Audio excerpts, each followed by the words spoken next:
शरद पवार बोले, मोदी ने टाटा से विमान बनाने की यूनिट महाराष्ट्र की जगह गुजरात में लगाने को कहा। फडणवीस का जवाब। पूर्व केंद्रीय मंत्री शरद पवार ने गुजरात स्थित टाटा एडवांस सिस्टम्स और एयरबस की फाइनल असेंबली लाइन FAL को लेकर बड़ा बयान दिया है। उन्होंने कहा कि FAL पहले महाराष्ट्र में स्थापित की जानी थी, लेकिन प्रधानमंत्री नरेंद्र मोदी के कहने पर इसे उनके राज्य में स्थानांतरित कर दिया गया। हालांकि शरद पवार के इस बयान पर सियासत शुरू हो गई है। महाराष्ट्र के उप मुख्यमंत्री देवेंद्र फडणवीस ने शरद पवार पर पलटवार किया है। बारामती में एक चुनावी रैली में पवार ने कहा कि रतन टाटा चाहते थे कि ये परियोजना महाराष्ट्र में लगे और उनके परामर्श से नागपुर MIDC क्षेत्र में 500 एकड़ का प्लॉट इसके लिए चिन्हित किया गया।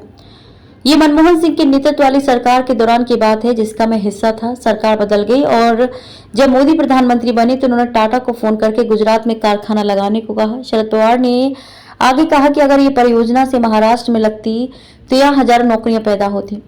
जब मोदी ने फॉक्सकॉन से महाराष्ट्र के लिए निर्धारित सेमीकंडक्टर कारखाना गुजरात में लगाने को कहा तो महाराष्ट्र से हजारों नौकरियां चली गई। प्रधानमंत्री किसी एक राज्य के नहीं होते, बल्कि उन्हें पूरे देश के बारे में सोचना होता है। देवेंद्र फडणवीस ने शरद पवार पर झूठ बोलने का आरोप लगाया और लोगों से फर्जी कहानी गढ़ने के प्रयासों से सावधान रहने को कहा। फडणवीस ने महाराष्ट्र से बाहर परियोजनाओं के जाने के लिए पूर्ववर्ती उद्धव ठाकरे के नेतृत्व वाली महाविकास अघाड़ी सरकार के रवैये को जिम्मेदार ठहराया। उप मुख्यमंत्री ने कहा कि महाराष्ट्र के लोगों को एक बार फिर सच्चाई बताई जानी चाहिए ताकि झूठी कहानी लोगों तक ना पहुंचे। फडणवीस ने कहा कि इस उम्र में झूठ नहीं बोलना चाहिए और आज जब महाराष्ट्र नंबर 1 बन गया है तो वे थोड़ा ज्यादा परेशान हैं। फडणवीस ने अखबार और वीडियो लिंक साझा किए जिसमें टाटा, एयरबस, फॉक्सकॉन और अन्य परियोजनाओं के बारे में बताया गया तथा ये भी बताया गया कि तत्कालीन MVA सरकार के लापरवाह रवैये के कारण उन्हें अन्य राज्यों में क्यों स्थापित किया गया।